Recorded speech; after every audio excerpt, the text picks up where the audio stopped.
एक वक्त था जब विनोद कांबली को भारत का अगला क्रिकेट सुपरस्टार माना जा रहा था। सिर्फ 17 टेस्ट मैचों में 2 डबल सेंचुरी और औसत 54.20 का। लेकिन फिर ऐसा क्या हुआ कि आज लोग उनका नाम तक भूल चुके हैं।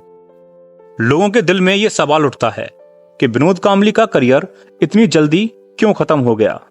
चलिए जानते हैं एक टैलेंटेड खिलाड़ी के खो जाने की असली कहानी। विनोद कांबली ने 1993 में दक्षिण अफ्रीका के खिलाफ अपना पहला दोहरा शतक जड़ा। फिर जिम्बाब्वे के खिलाफ भी एक और डबल सेंचुरी बनाई। अपने पहले 7 टेस्ट मैचों में 4 शतक जड़ चुके थे विनोद कांबली।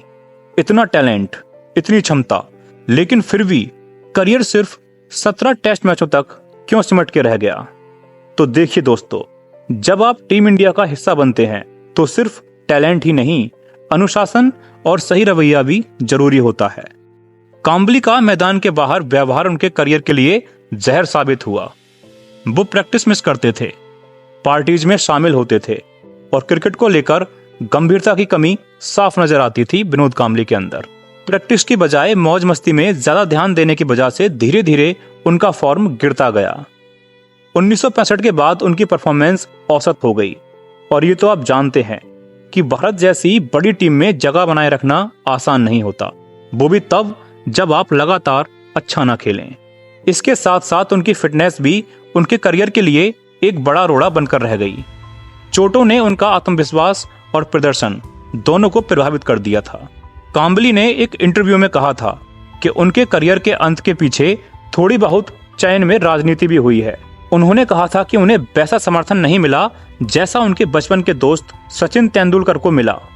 क्या ये सच्चाई थी या सिर्फ निराशा? ये कहना मुश्किल है, लेकिन फैंस के मन में ये सवाल आज भी जिंदा है। क्रिकेट से दूरी बनाने के बाद विनोद कांबली टीवी शोज और फिल्मों की दुनिया में चले गए। शायद अगर उन्हें थोड़ा और फोकस क्रिकेट पर रखा होता तो कहानी कुछ और होती। विनोद कांबली का करियर एक चेतावनी है। अगर टैलेंट के साथ अनुशासन ना हो तो सफलता ज्यादा दिनों तक नहीं टिक सकती। आज भी जब क्रिकेट प्रेमी उनकी बात करते हैं तो एक ही लाइन कहते हैं, काश कांबली ने अपने टैलेंट को संभाला होता। दोस्तों, आपको क्या लगता है, विनोद कांबली का करियर उनके खुद के फैसलों की वजह से खत्म हुआ या सिस्टम की नाकामी थी? कमेंट करके जरूर बताएं। साथ ही सब्सक्राइब करें मेरे चैनल को। मैं मिलता हूं आपको अगली वीडियो में। तब तक के लिए बाय बाय।